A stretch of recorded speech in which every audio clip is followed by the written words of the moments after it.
This is Harun Mwau. He went from being a regular police to a politician. All the Wakamba will unite, and we are going to move a step further.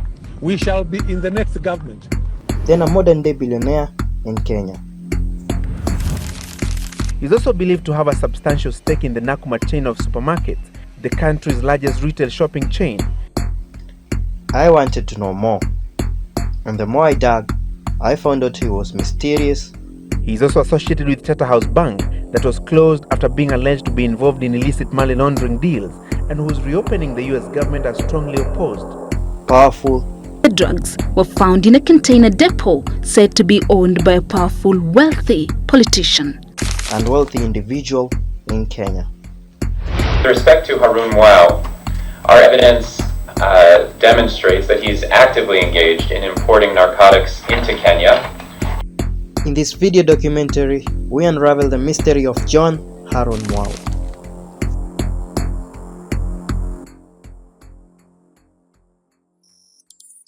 Like and subscribe.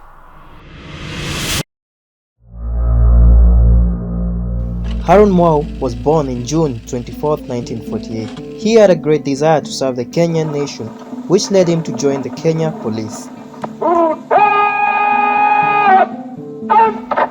At the Kenya police, Mwau was a man of many talents, and one of it was that he was a sharp shooter.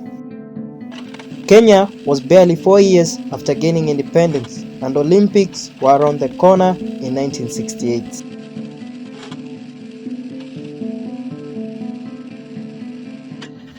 Through his shooting talent, Mwau earned a selection to represent Kenya in the 1968 Olympic as a rifle shooter in Mexico City, which he finished position 76.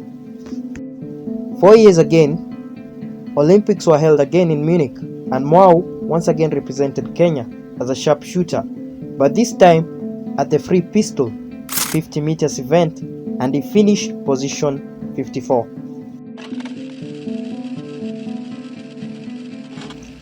His rise to being wealthy and successful during the 1990s is still a mystery that nobody has dared to uncover it.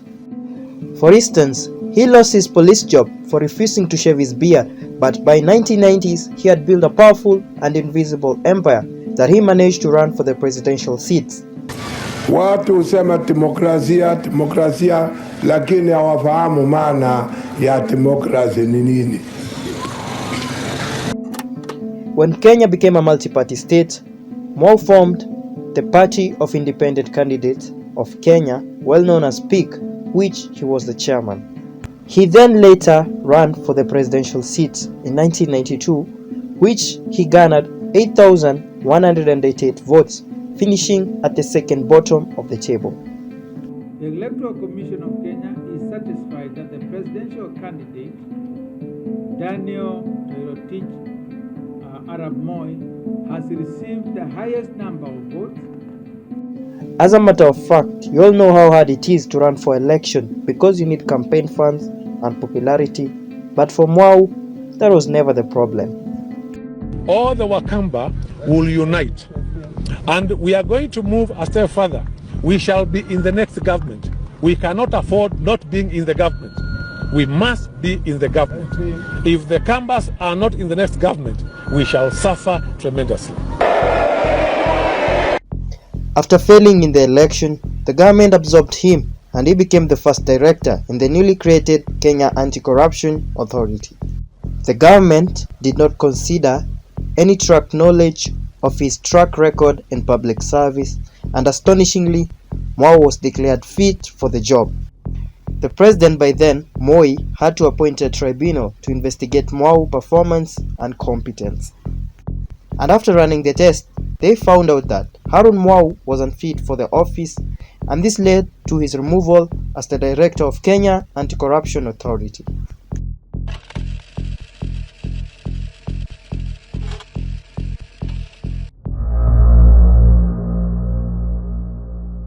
By early 2000, Harun Mwau had built a massive empire that he was considered one of Kenya's richest men.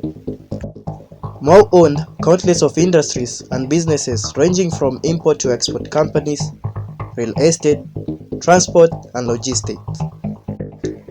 Tracking down his history, he founded companies such as Pelt Security Services, Harun International Limited, JH City Limited, Prime Limited, JM Record Limited, Pepe Enterprise, and many more.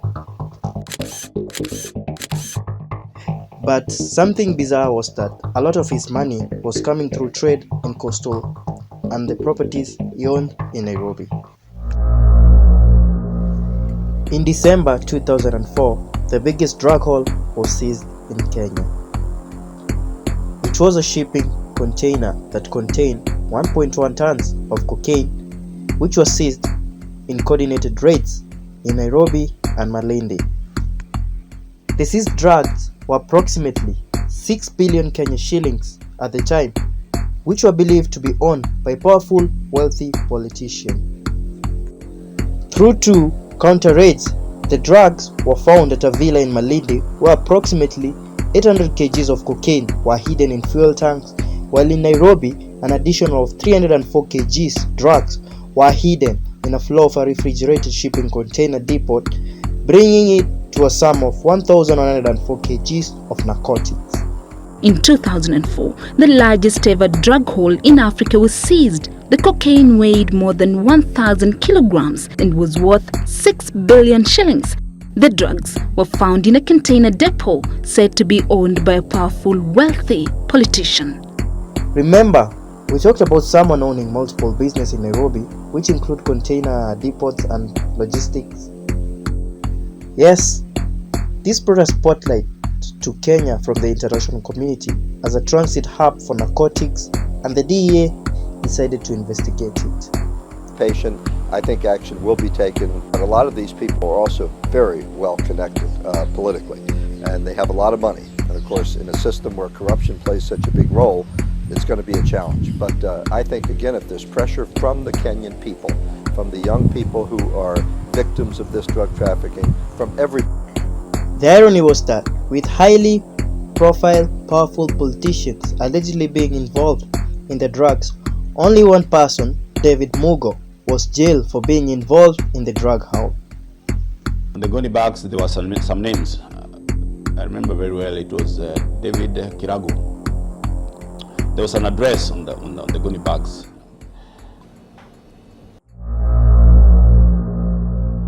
The drugs were found in a container depot said to be owned by a powerful, wealthy politician. The 2004 drug haul was refusing to vanish, and the big question was that, who was the big guy involved in trafficking narcotics? The media got a source tip that one of Mwau's company, Pepe Enterprise Limited, was entangled with the 2004 cocaine overhaul. In an era of democracy, accountability, and transparency, the MP for Kilome, Harun Mwau, became a trending topic tied with the 2004 cocaine overhaul. Nation, The Standard, Kenya Times, People's Daily Newspaper, all were publishing articles of how Pepe Limited Company was evading tax, and it was a linked transit point of the 2004 cocaine. What would follow is that Mwau did file several lawsuits against the leading media houses in 2005, preventing them from linking him to drug trafficking. The lawsuit defamation was slapped to Nation Media House, The Standard Group, Kenya Times, and People's Daily Newspaper. He claimed that the articles really harmed his reputation, businesses, and it actually diverted their attention from catching the real drug lords. As if that was not enough, Mwau lawyers were actually seeking a goddess to bar the media from publishing any reports that connected him to the cocaine drug haul.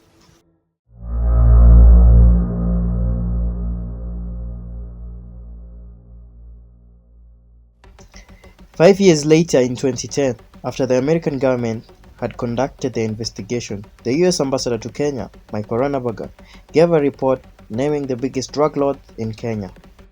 Astonishingly, offices, homes, and businesses of politicians were being raided by police in search of the evidence. The mission was no longer undercover.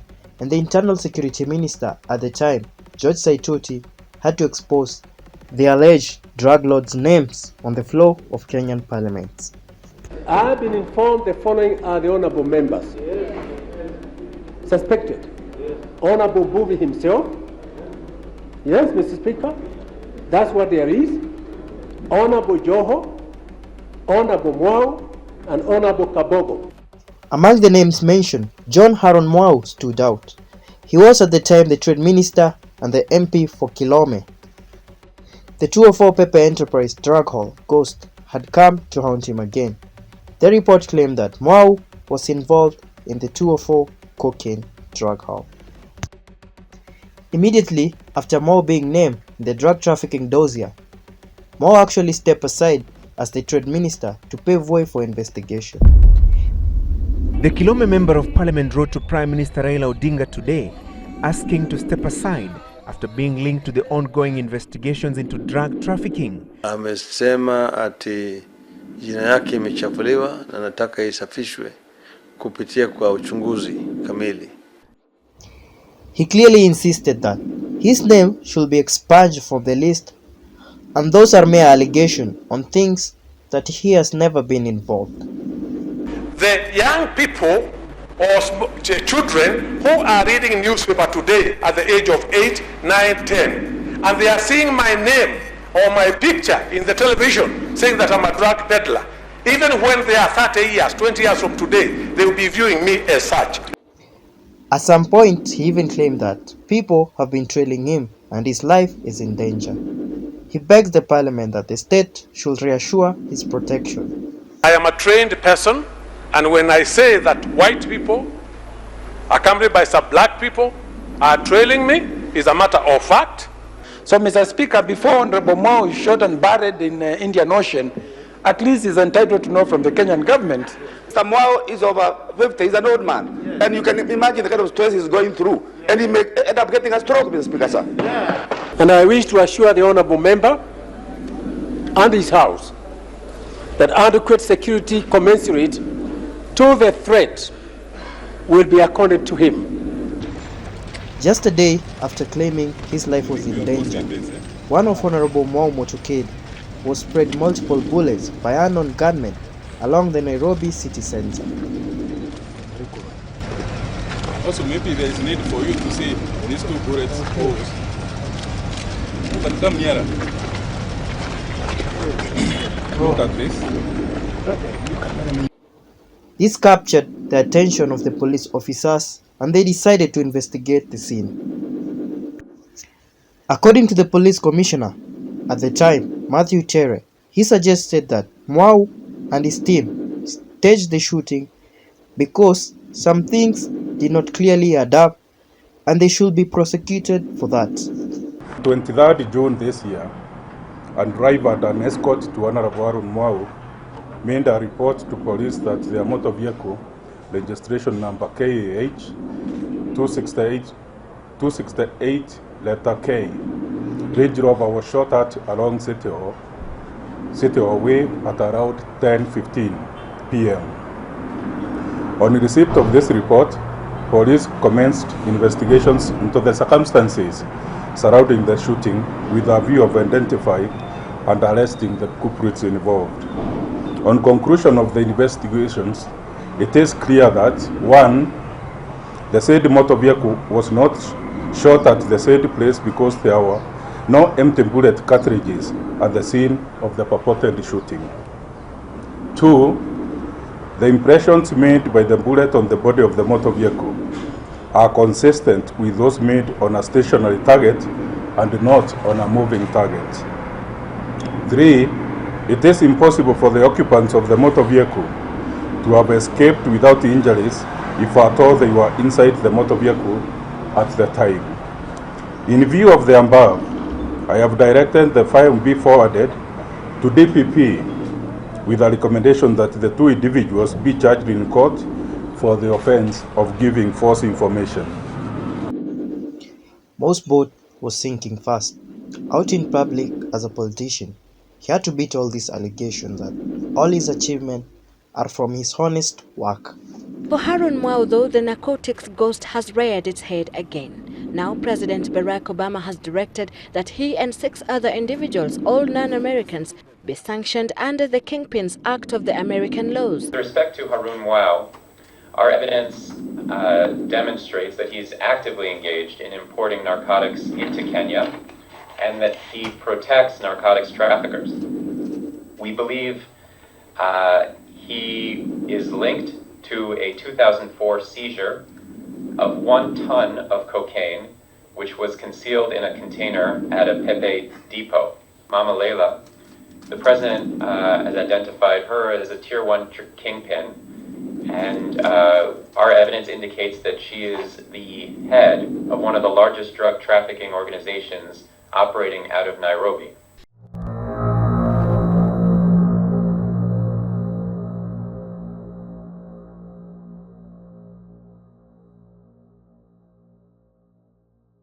Kingpin is identified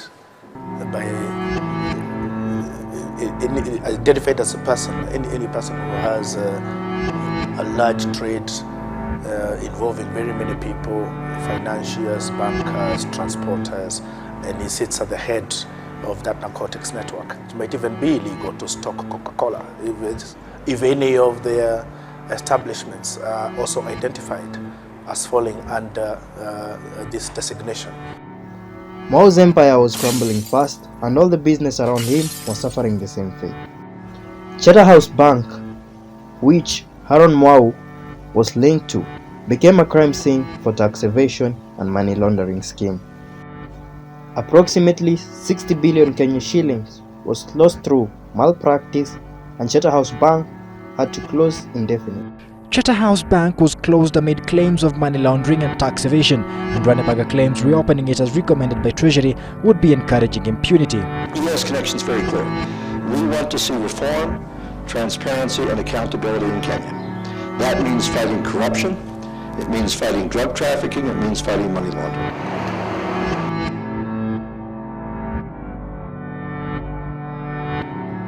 He's also believed to have a substantial stake in the Nakumatt chain of supermarkets, the country's largest retail shopping chain. Nakumatt Supermarket, where Mwau had 7.7% minority stake through his company, Hotnet, also faced the same fate. According to investigation, Nakumatt was using Charterhouse Bank as a link for tax evasion, and they had stashed approximately 3.3 billion Kenyan shillings at the bank. When Charterhouse Bank was closed, Nakumatt Supermarket started facing financial struggle, which entangled them in debts. Financial challenge that a number of events have come together, a bit like a perfect storm.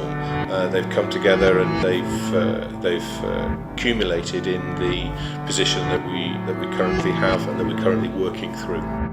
Early 2016, Mwau sold his 7.7% stake shares, which became a death sentence to the once glorified Nakumatt Supermarket. The collapse of Nakumatt Supermarkets should serve as a wake-up call for other retailers in the industry. Its downfall coming barely 3 years after it spread its operations across Kenya, Uganda, Tanzania and Rwanda. After Mwau lost his Kilome MP seat in 2013, he did not want to go down alone. Mwau sued Ranneberger over drug trafficking allegation. He also sued a student over a Facebook post that linked him to the Saitoti helicopter crash. 2014, he also sued another over a report from International Peace Institute, where the US mentioned him as a drug kingpin. 3 years later, again in 2017, Mwau sued others over 2 blog posts that linked him to a Colombian drug cartel. In recent years, Mwau has taken a low profile. He rarely appears in public, but his name wields more power in the shadow. Harun Mwau is either wrongfully accused businessman in Kenya or the most brilliant kingpin Kenya has ever seen.